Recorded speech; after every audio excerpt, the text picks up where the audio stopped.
Welcome to another episode of Whitetail Rendezvous, coming to you 6 days a week as we interview whitetail experts and hear their traditions and personal stories of the hunt. Learn more about the latest gear, discover proven tips, and the latest strategies so you can make your next hunt a success. Now, here's your host, Bruce Hutchin.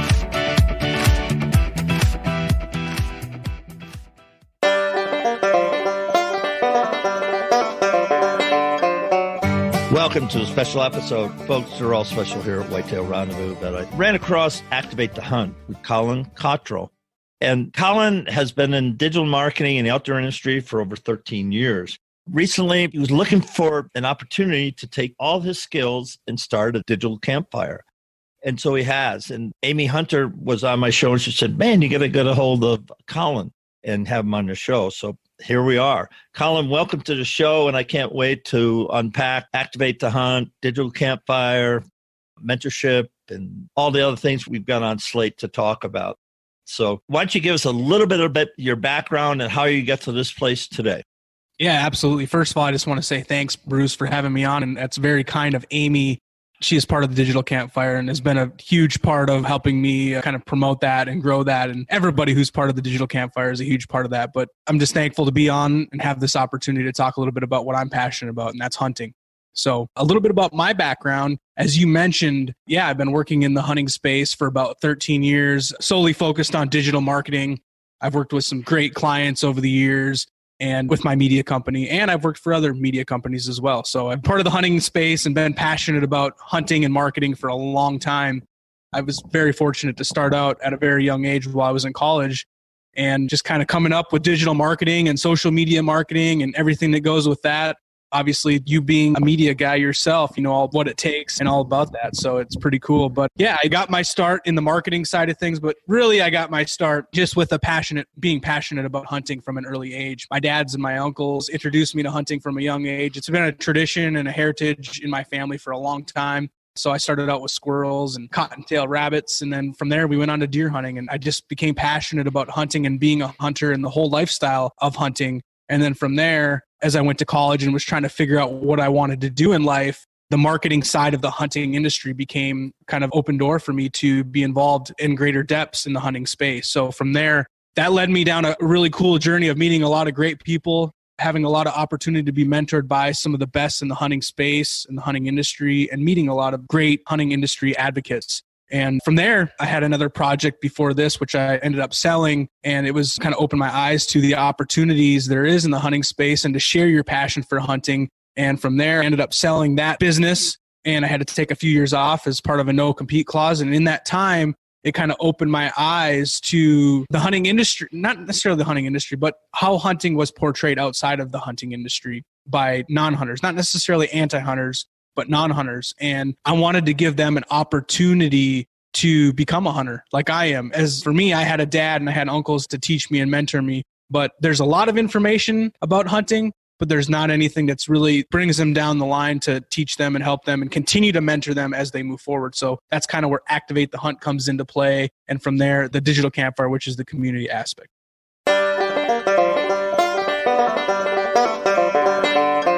Want to become a smarter deer hunter? Know when to hunt, where to hunt, how to hunt? Well, Deer Hunting Institute Part 1 was created to do exactly that, because many people have told me they struggle with spending all days in the woods and never seeing a deer, only shooting does and young deer, leaving the woods empty-handed way too many times. Found this wonderful, but just couldn't get on them, having difficult finding a place to hunt. Recognizing possible mistakes you're making every year. Having tried and failed to find qualified mentors who deliver results. If you had these frustrations or struggles, go to deerhuntinginstitute.com, and there you'll find a 13-module course to help you solve these problems. Again, go to deerhuntinginstitute.com and find some answers.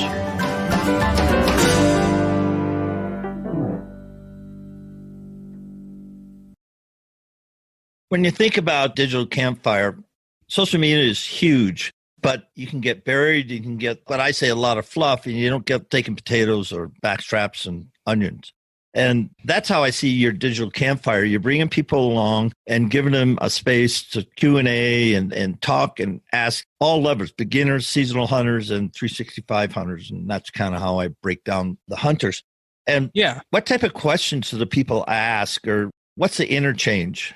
Yeah, absolutely. And I'll mention, there is a lot of there on social media, and a big reason why I wanted to start, it's not another social network. A big reason why I wanted to start the Digital Campfire was to give experienced hunters, and especially not very experienced hunters or new hunters, a place that they could kind of be a little more private and a little more comfortable about sharing their journey and not have to be so vocal on social media. Everybody's going to be vocal on social media, but this kind of gives people a kind of a private community where they can ask some of the stupid questions and different things like that. There definitely is. The community is just getting started, but there's people in there who ask questions that I wouldn't think about because I've grown up as a hunter my whole life and had a dad and uncles that taught me how to hunt and mentored me as a hunter. And I've had other great hunters that have mentored me throughout the years. So to me, it's always been accessible.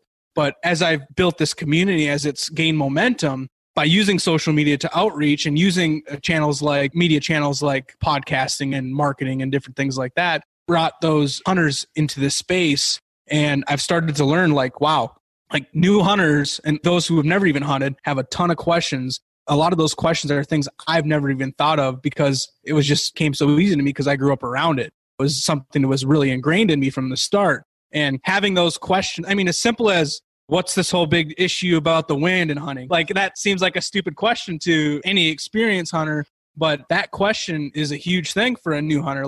Why do I have to know which way the wind is blowing? Why does that even matter? And I actually just had a new hunter out on his first bow hunt, or his first hunt ever, at my lease here in Texas. And I personally mentored him on this hunt. And one of the biggest issues that we had was swirling winds. And he really found out why the wind was so important on this hunt. We did have the wind in our face most of the time, but we'd get that mid-morning swirl, and all of a sudden there was some wild hogs coming in, and that little swirl, and those pigs had their nose up, and they were there for a second, and then they were gone. And he didn't realize how big of an issue wind can be and swirling winds can be on a hunt. It kind of took away from his opportunity to arrow a wild hog because those hogs came in for a second. He had a shot, but he wasn't able to get that shot off because they were in and out so quick. So it was kind of cool to see that information come into play. Just questions like that, they happen quite often within this community. Like I said, this community is just getting started. We're only a month and a half off the ground, but I see the mentoring aspect of having a place like this, a private place, being a huge thing, especially as we have increasingly been attacked as hunters and about our way of life. One of the things I wanted to mention too, Bruce, on this subject is the algorithms on social media. We follow people, like I follow you, but I don't see all of your posts, and that's becoming an issue for me as well. We want everybody to see our posts so they can learn from us. But obviously in the social media networks, they're not allowing that. They want you to pay for that reach and pay for those to reach those people, which is fine. It makes sense. The business side of things, I understand that. But this community and my member community allows you not to have that algorithm to censor you from reaching the people who are in the community to talk about your story as the hunter or to ask questions to other hunters. Another thing too is you start to see some of the censorship because it's hunting related posts and they don't want people to see that. I'm not going to get into the political side of that, but again, my private members network in the Digital Campfire is going to allow you to be able to post and be comfortable posting any kind of photos you want or any kind of videos you want in reference to hunting. And it is a challenge as big as social media is and the millions and millions of people. There's millions of people that don't want to see a dead deer. Yeah, exactly. And it gets worse when a woman puts up a dead deer. And I don't know why. I've never been attacked like some of my women friends have been attacked. It's just like, are you kidding me? And it's brutal. I say it borders on terrorism, what the people say. Yes, I would agree with you on that 100%. They're easy to attack, I guess. For some reason, women are easier to attack than men. Maybe it's because women don't fight back as much. But you know what? I think it's important that the women stand up for themselves and stand up for their way of life. Yeah, that's something we need to continue to do as a whole, as a community. And we need to stand up for our women. We need to stand up for our men. We need to stand up for any ethnic group. We need to stand up for anybody who wants to become a hunter and live that lifestyle. And one thing, and you can address this, sometimes we get in the Ford and Chevys. I can't pull back a bow. I've got pins in my shoulder, so I hunt with a crossbow. And there are some people that look at me crosswise, especially some traditional people, and I'll just traditional bow. They said, well, that's not. And I said, it isn't, but because I'm handicapped, the state of Colorado gives me a permit that I can hunt during archery season with a crossbow. And so it keeps me in the field. Without that, I wouldn't be in the field. I'd be hunting with my rifle, which I really don't want to do. And a number of states now do have crossbow permits, or Wisconsin, you can hunt with a crossbow. You can hunt whatever you darn well please, because it's been proven. Michigan did a great study. It's been proven the kill rate doesn't go up significantly just because you're hunting with a crossbow.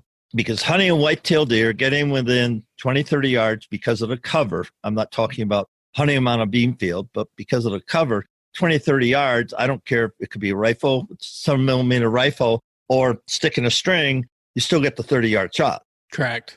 It has become a big issue, the back and forth bickering between hunters. And again, that's not something I like to see. If you look through any of my social media posts, if you read back through them and look through them, I have several posts where I talk about that. And I talk about the community aspect of working together and activating the hunt together. And it's important. Just because you use a bow or you use a longbow or you use a gun or you use a crossbow, whatever method is the method you like to use for hunting, it doesn't make you any better. It doesn't make you any different. It's just the method you like to use as a hunter. And that's okay. There's nothing wrong with that. And we need to stick together and stand together. Again, as we become more attacked by the outside, the people who don't understand our way of life, we need to band together. We need to have a community effort together. And we talk about that. We preach that within the Digital Campfire. Those are some of the topics that come up. We have weekly live calls that we do with the community. And I don't dictate what that conversation is just because I'm kind of the head guy of it. Really, the community dictates that conversation, and they get to choose what the topics that are important to them and what they want to talk about. And one of the topics we definitely talk about often is conservation. And we talk about coming together and working together as hunters, no matter which method or which way you do things, whether you like to shoot small bucks or big bucks, whether you like to shoot a crossbow or you like to shoot, an upright compound bow. It doesn't matter. This community aspect is important for us to band together. I can't emphasize that enough. We need to band together, Bruce. It's really, really important for the future of hunting. I'll continue to say that over and over and over again through social media, through talking with people in person, whatever means or methods I have to do on my podcast, whatever. I'm going to continue to talk about that, inspire people to work together. So I think that's important. I will mention, you were talking about your story of staying in the game, being able to use a crossbow. Well, I would call him my best friend. His name is Robert Hogue, and he started a website back in 1994 called bowhunting.net. Originally, it was on AOL. It was just called Bowhunting on AOL. And then he bought the domain name in 1996, bowhunting.net. And he's been one of my greatest mentors, and he's become one of my best friends. And Robert is through and through a hardcore bow hunter. He started out with a traditional bow, and from there, compound bow throughout the years. I mean, Robert knew Fred Bear. So personally knew Fred Bear and knew many of our bow hunting heroes. So he's through and through a bow hunter. But you know what? He doesn't necessarily like using a crossbow now that he's in his late 70s, but he does it because it keeps him in the game, and he's able to continue to spend time in the woods and nature. He loves being out there. He loves the cat and mouse game of a hunt for a big white-tailed deer here in Texas. So that keeps him in the game, and I think that's really awesome that he gets to continue to hunt, and he buys the tags every year and contributes to our conservation efforts and contributes to our efforts to bring new hunters in, mentor them as well. So, and Robert is part of the Digital Campfire as well. So he's in there sharing his wealth of information and knowledge through that community as well. So it's really cool, man. Really cool. Collin, I said in the warm-up, I just salute you for reaching out and doing what you're doing, because it is so important. And there's so much misinformation and there's clutter. I just call it clutter, that shows that I listen to, and guys like you that I'm becoming familiar with and becoming friends with. It gives me reason for hope that we've got some good information coming out that can help people get into hunting, be they male, female, and we talked about adult onset hunters. So what's your take on how we can serve the adult onset hunter? Yeah, absolutely. And that's a great topic for this conversation. And I know we kind of touched on this a little bit in the pre-show. We have so much focus on kids and getting kids involved in hunting, which is great. I have nothing against that. There's a lot of effort being put into that. And I think kids, yes, are very important to continue to get them and introduce them to hunting and the hunting lifestyle.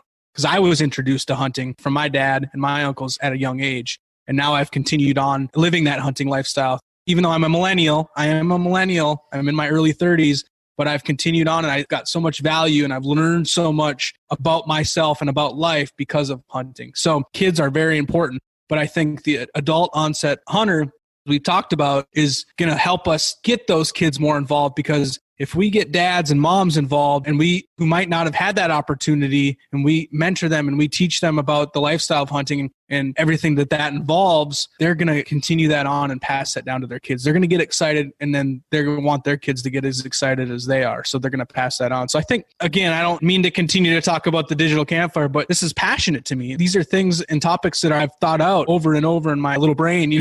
I want to see this demographic reach so we can continue. I mean, the numbers just as well as I do. Hunters are getting older and older. The license cliff is real. This is really happening. People 60 plus years old, 50 plus years old is our highest demographic of hunters right now, unfortunately. And when you turn 60 years old, technically don't have 60, 65 years old, in most states, you don't have to buy a license anymore.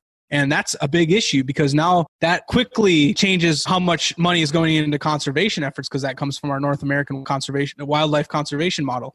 So if we can get the 25 to 45-year-olds involved, that's going to trickle back down and start to build up from the first time you can become a hunter, which most states, 10, 12 years old until 40 years old, 45-year-old range. So I think that's a really important thing that we need to start to talk about, and we need to start to put more effort and energy into. And like the R3, we talked a little bit about that. They have been putting a ton of effort in this, and media-wise, the industry is starting to put more emphasis on this with outlets like Powder Hook and outlets like the different podcasts that are out there. The punting public has started to talk about this. They're a very popular YouTube show and community. There's some different communities that I have so much respect for because they're starting to talk about these things. And it's important to all of us. And we need to band together. I don't care what your podcast talks about, if it's hunting related, what your community talks about, who's part of your community, this and that. We are all in this together, and we need to stay together and stick together as a community. So R3, retain, reactivate, and recruit hunters. Yes. Male, female, all ages, all genders, all races. It doesn't matter. But it's everybody's job to do it. That sometimes gets fuzzy. Well, I don't have time. Everybody's busy. And I hate that. I'm too busy. I just hate that because everybody in the world since the beginning of time had 24 hours. That's how God set it up. So everybody's been busy. If you're a farmer, you get up with the sun and you go down with the sun and you work. You are busy 12, 14 hours a day, 16 hours a day. And that's just the way it is. But people now have a mantra. Instead of saying, I'd like to consider doing that, but it's not that important to me. They just say, I'm busy. So let's get back to, I want to say one more thing about adult onset hunter is that organic foods and organic game has really got people interest. I know a couple of vegan that Stephanie Vu being one of them got into hunting because she wanted to control where her food came from. And she decided some of the healthiest food she can get is wild game. And so she started eating wild game. And I see a lot of people saying, I want to control. It's really important for me to know where my food comes from. So you become a hunter-gatherer. Well, we've been being hunter-gatherers for thousands of years. That's what life was. And now it seems a part of our population has slipped back into that lifestyle because they say, I'm done with McDonald's. I'm done with fast food. I'm done with all that. I'm going to grow my food and I'm going to kill my food, process my food, and eat my food because all the rest of it is crap. Yeah, it's awesome to see that opportunity coming about. The local food movement, the homesteading movement is part of that. I'm trying to think what else. The farmers market movement is part of that. That all kind of plays together, Bruce. And if you're in a local community, first and foremost, and you're a hunter, I would say, yes, hunting for your own food is organic as it gets. But you need to also, instead of going to your supermarket to buy food, you need to support your local farmers and your local ranchers, and you need to look into other sources of food as well, like at the farmer market. Or even my wife and I, we literally purchased a property with land so we could start our own little homestead. And we raised meat chickens. We have egg chickens. We're getting ready to start our own garden. I grew up with these things growing up on a farm, but being a millennial, I had stepped away from that for a while. Even though I was a hunter and I tried to kill my own food, this and that, like I'm looking outside of even hunting to see the benefits of growing your own food and harvesting your own food on the farm as well. That all plays together. And it's cool to see this transition now where this locavore movement and these food movement, the meat eater type movement as well, has come together to kind of bridge the gap for those who are looking for hormone-free foods or pesticide-free foods or just an organic type source of wild food. And it's giving us as hunters an opportunity to have some really wonderful conversations with non-hunters and invite them to take part in hunting and show them the different methods and means of hunting and gathering and that whole process and then harvesting our own meat from an animal. So you hit the nail on the head, man. That movement and that conversation is super important. We need to continue to approach that. But on the other side of things, I'm never going to tell somebody that my only means of food is from hunting, because that's not the truth. And that might rub people a little bit wrong, but I like to hunt because of other reasons as well. It's not just for the food. So there's two sides to it for sure.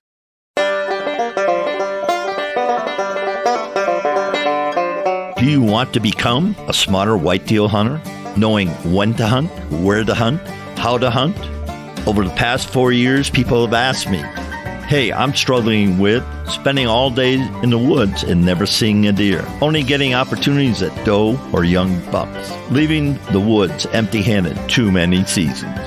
Located the deer of a lifetime, but just flat out missed. Having difficulties finding a place to hunt, recognizing mistakes that you're making over and over again, and you want to eliminate them. Having tried and failed to find qualified mentors. Well, you come to the right place. Why? Because Deer Hunting Institute Part 1 was created by me, Bruce Hutchin. It's a 13-module course that'll talk about being lost in the deer hunting forest. Never hunted. What is a hunter? What is an adult onset hunter? What rules apply? Finding a mentor, choosing a weapon, finding a place to hunt, scouting a hunt location, stand sites, stand access and exit, reading sign, and when to hunt. All these are available for you at deerhuntinginstitute.com. Go now to deerhuntinginstitute.com and sign up for the best deer hunting course in America.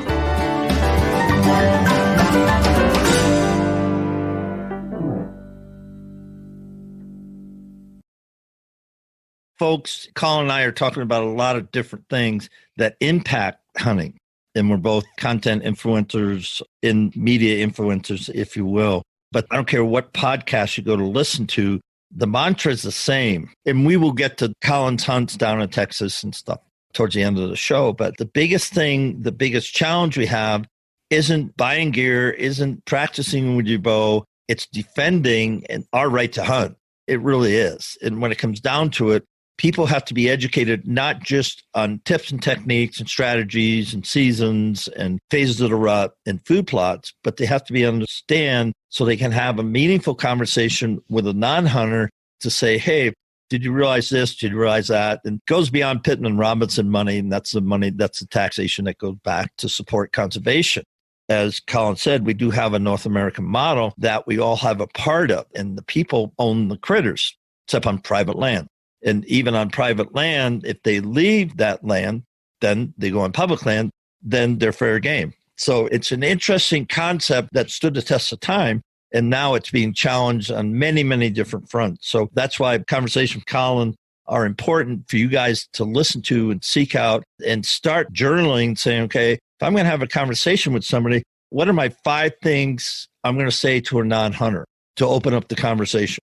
So yeah, definitely the food side of things and going to the supermarket and getting food, obviously providing that food yourself by hunting it and killing it is a huge conversation opener. And we could go really deep into that side of things, but trying to think what else. Off the top of my head, I'm a little bit lost on this question, but. Okay, I'll just take it back. The first thing I think everybody knows is food. People are concerned about food.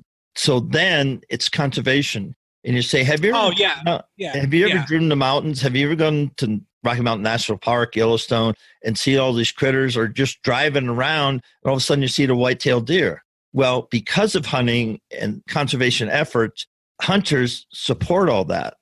As a non-hunter, you haven't put a cent towards seeing those wonderful games and just enjoying that. Mm-hmm. And the same thing with fishing. So you get conservation, and then you have the food thing, and then you have the license sales, which is definitely license sales. But I'm just saying the spiritual side of being in the wilderness and being part of nature and hearing wolves howl and seeing grizzly bears up close and personal and doing all these things, and the sense of adventure that people have lost, and just taking a walk and knowing what to do, knowing what not to do, but actually being surrounded in nature. We lose that direct connection that we have and that appreciation we have for wild animals and wild places. I talk about that a lot. I've talked about that a ton in other podcasts as well. Just having that disconnection where somebody who's lived in a city their whole life, no offense to them, it might not have been their fault necessarily, but as we introduce hunting and the value of hunting to them, it's really important to talk about these different things. Let me frame it this way. 20% of hunters are fanatic, passionate hunters. Then you have 20% of the population, I should say 20% of the population that are hunters are passionate. 20% of the population that are anti-hunter are just as passionate. So we get 60% of the population that could care either way. They're going to be swayed by the media, what they hear on TV, social media. They're going to get swayed every way, in my opinion. So, Collin, let's just go back and think about talking points that people should have who are hunters with that 60% of the population.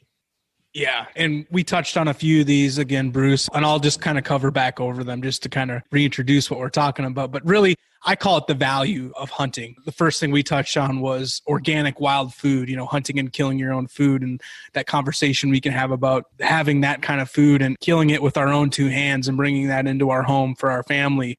I think another thing that you kind of had touched on was connecting with our creator, the spiritual side of hunting. Whatever that is for you, I think everybody has their own way that they connect with God in nature, or they have quiet time, or it's stress relief, or just having a therapeutic moment in the woods, a quiet time in the woods.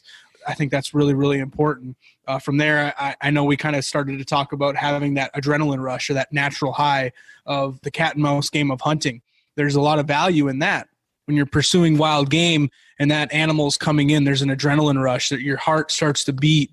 You get excited. Just that part of the hunt is really valuable and really just something that, especially if you're not a hunter, you might not understand that. But talking about that as a hunter and sharing that moment is really special for us as hunters. From there, we can talk about just having an appreciation for wild places and wild animals. Having this public land or having even private land to be able to pursue and step foot on and hunt animals on this land is just a special thing. We need to take care of our land. God tells us to take care of our land. We are supposed to be good stewards of the land. I think no matter if you believe in God or not, that's something that we all, for the most part, whether you're a hunter or not as well, believe in. We need to take care of the land, and managing and having conservation for the land and the animals is a very important part of that. A couple other things that I wanted to touch on too is just application in life. Growing up, from being a child to going through adulthood to becoming an older adult and till your death, there's different application that you can use, a knowledge, the training it takes to become a hunter, just the skills and the different things that involves for hunting wild game. I think we all know that and love that part of it as well. There's so many different aspects and values of hunting and becoming a hunter. I'm only touching on a small part of them. These are just a few little points, but it's really important as hunters to be able to acknowledge these things and tell this to non-hunters. The thing I like to do, and do this, I've spent a lot of time on the ocean and in the mountains. Take the person that's never seen sunrise. A lot of people have seen sunset, but the number really slips down when you sunrise, because to see a sunrise, you've got to be up at 4:30. When it's still dark out. I'm not talking about, gray light. I'm talking about it's dark out. The stars are out. Say, we're going to go see a sunrise. Then you get on the beach, you get on the mountaintop and get in a deer stand, whatever, and just sit there. Don't say a word. You just sit there and let the world come alive. Mm-hmm. It's just amazing. And where you do that in the world, hunting enabled me to do that in many, many places in the world. And some of my fondest memories, one, the person I was with, if I was with somebody, but just looking at in awe of creation, of the majesty. No artist can recreate it, and it's just there. Well, that's an experience that has nothing to do with killing animals. Mm-hmm. That's just an experience. And I think we as a society have gotten away from those simple things of just taking a moment and going, oh, what a gorgeous sunrise, and to get on with their life. But just to take that 30 seconds, that minute, to do that enriches you immeasurably, in my humble opinion. That's powerful, Bruce. It really is. I mean, we look at the world, we look at horrible things like suicide and stress, those kinds of things. And there's a lot of that, unfortunately, and it hurts and breaks my heart to think about those kinds of things. And I've had those things close to me in my life at times, but it always comes back to what you're talking about, spending some time in nature. It's a good time to heal. It's a good time to think about everything that we're blessed to have, to be grateful for the life we get to live. It's a big thing, man. It's really important. And if you're not a hunter and you happen to be listening to this podcast, which I hope there is some non-hunters just trying to figure things out, just go out in the woods, whether you have a bow in your hand or a gun in your hand or not. Maybe you don't. Maybe you're just walking in the woods, but just enjoy that sunrise. Enjoy that sunset. Enjoy just walking down a trail and listening to the birds sing and watching a squirrel look for food, whatever it may be.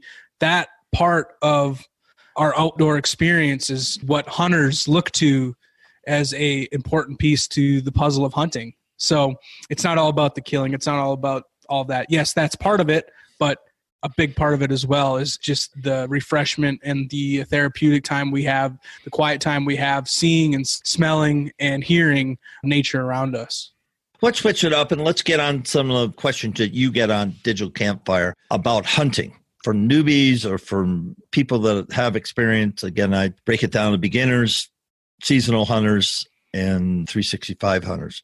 Beginners don't know much about anything about hunting. Seasonal hunters, they go to their 9-day traditional cabin in the woods and they go on their duck hunt or their antelope hunt or their deer hunt, and they come back from that, wash their clothes, put the gun in the rack, and don't see it for 12 months. Mm-hmm. Or then there's people like you and I that are 365 hunters, and we think and live and breathe whitetail hunting 365 days a year.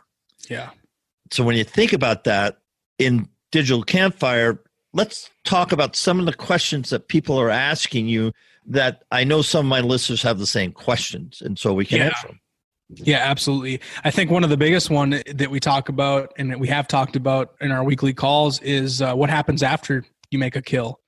And I think that's a big part of it. I actually just put a post out today on my Instagram profile just talking about that.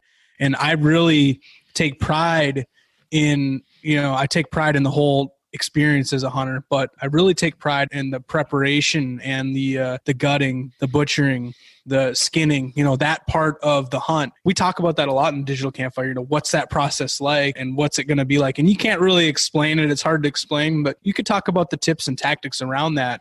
And as I mentioned earlier, I had a new hunter come out and hunt with me here in Texas. And part of that was one of the hunters killed a wild hog, and we were able to break that animal down and kind of walk through that process of how to break an animal down. They didn't realize the sights and the smells and the things you see and how to do it. There's so much that goes on around that. How quick do you want to do that? Do you want to ice that animal down? Where do you want to do it? What knives do you want to use? How do you want to store that animal? So there's so many different aspects around that. We could get real deep if we wanted to, but just that part of the process of the hunt, that's just one small piece to the puzzle. And that's after you've actually killed an animal. We get that question a lot. I try to slow down some of the newer hunters that are in our community. I try to slow them down and say, hey, yes, you need to know this part, but you really need to know the first part. You need to just get introduced and get prepared and understand that part of it first. But then once you get to this part, we need to talk about that. We need to walk through that. And honestly, I would say the best way to bring somebody through that process is to hopefully mentor them in person. But that question is one of the top questions we get. So we talk about it a lot and we try to explain as much as we can about that topic. And there's plenty of people, there's plenty of YouTube videos, there's plenty of information out there that I know the state of Colorado has great field game preparation videos, and they're out there. So you got to become a student. And so don't wait for somebody else to show you. I remember the first deer I killed, and my buddies looked at me and I looked at them and they said, well, everything's inside of there and it's all parts, so figure it out. And they were there.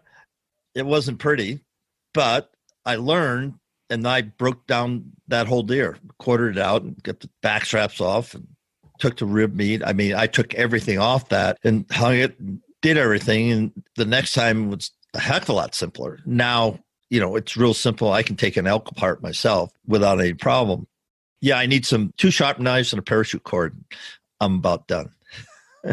And that process, this brings up a good point, Bruce. That process is, don't let it be as intimidating as it might sound. It's one of those things. Yeah, it's not easy the first time you do it, but as you like you said, watch maybe some YouTube videos to kind of help guide you, or you find somebody to help teach you whatever method is the best for you to use, and learn. Take that information and just try to do it. The worst that can happen is you cut a piece of meat on accident that you maybe didn't want to cut, but you can still use that meat. You're not going to ruin anything. It gets messy. Yeah, it can happen. It gets messy. It can get messy for sure, especially after the gutting process and you get into cutting the meat and those kinds of things. I mean, that part, I get so many people that are like, man, I don't know how to do it. I'm afraid to do it. I'm like, no, just do it. Just take your time and do it and spend some time learning and then try it. And like you said, every time you do it, you get better and better and better. I mean, I've been hunting for over 20 years. It was one of the first things my dad taught me was how to gut and clean an animal, because we didn't pay a processor. We did it ourselves. So I've been doing that for a long time, but I'm still learning different methods and different ways and little ways to maybe take a shortcut, or maybe how to cut an animal different, or whatever, cut a backstrap different. There's so many different ways and methods to do it. I don't think there's any right necessarily way to do it. So just learn, take the step, and don't be afraid. Well said. What's the future you think for Activate the Hunt? Where do you want it to go to? Yeah, that's a good question, Bruce.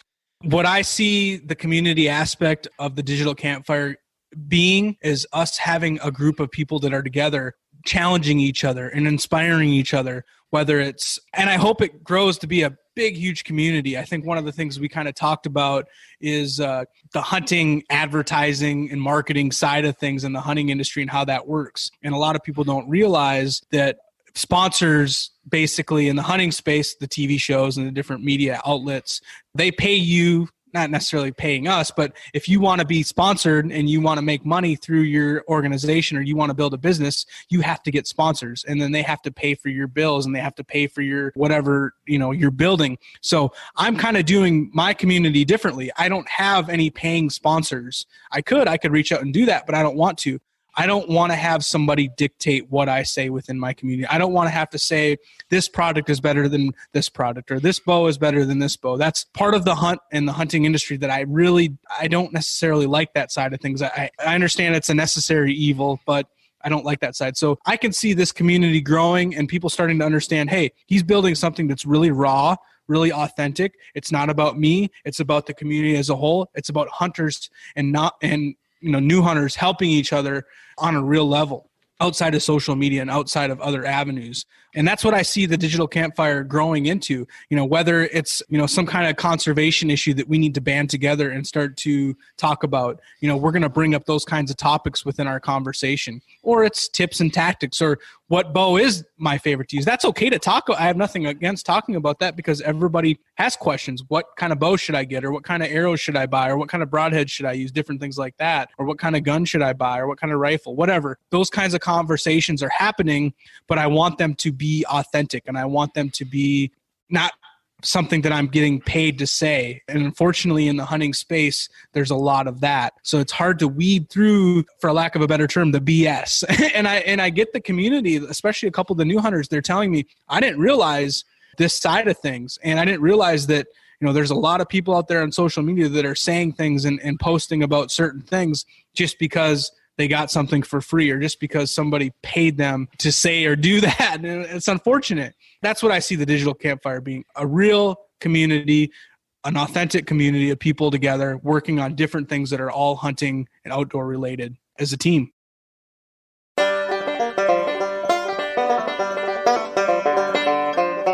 Hey, thanks for listening to the show tonight. Before we go, can I take a moment and say thank you? Listen, as we started the Whitetail Rendezvous podcast journey, we had no idea what to expect. But after 4 years, we received a ton of feedback from our over 400,000 listeners and climbing to 500,000. Speaking of which, we are now closing in on over 600 featured guests. Thank you. And a quick shout out to all those who have left an iTunes review and your feedback. I get those and really appreciate it. And it's awesome to see what you have to say, and we do read every single one of them. And I just want you to know that I am incredibly grateful for your kind words regarding the show. And all of the ratings and reviews help us attract more listeners. And if you're one of those new listeners, welcome. Great to have you. By the way, if you haven't taken the time to rate and review our show and like the Hunting on Private Land strategy on how to get permission to hunt a private property, go to whitetailrendezvous.com as a special gift for just rating and reviewing our show. When you get there, look for the start button to get the details. Listen, I'll share you the top technique from some of the top hunters in the country on how do they get permission to hunt on private land. I'll share with you the exact techniques they use to get permission, as my way of saying thanks for rating and reviewing the show on iTunes. So join us next time. And remember, we're all on this journey together, learning, sharing, and becoming 365 hunters.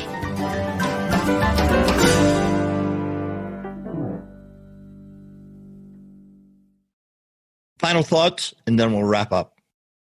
I guess my final thoughts, Bruce, are I appreciate this opportunity to share to your community about what I'm doing and for us to come together as both of our communities and work together and start to spread this passion and this lifestyle of hunting. That's really important to me, near and dear to me. I don't care about the business side. I don't care about, the organization side as much as the whole idea of bringing this together is to help continue to bring new hunters and grow hunting as a community and bring people to understand hunting as a whole. And there's a lot of people out there that don't understand hunting and maybe have been, like you said before, swayed by the media. I think it's really important as hunters to be able to talk about hunting in the right light, in the right way, and to bring that all together in one, not necessarily one community, but as a community, bring that together. Well, Collin, it's just been a pleasure having you as a guest. And it won't be the last time because we think a lot alike, and I can sure learn from you and share things with you. So on behalf of thousands of listeners across North America that are going to listen to the show, Mr. Activate the Hunt himself, thank you. Thank you. Thank you so much. I appreciate it. And hopefully next time we can get into some conversation about the hunting side of things. I'd really love to share some of my hunting adventures and the different hunts I've been on and things like that too. We can get into some tips and some tactics, some different things like that. I think that'll be valuable for your community as well. So I look forward to the next opportunity to chat with you, and we'll continue to learn together, Bruce. This is about us working together and activating the hunt. Thanks for joining us. Be sure to tune in tomorrow for another episode of Whitetail Rendezvous, where you can listen and learn from the experts so you can be more successful on your next hunt. Until next time, listen, learn, and succeed.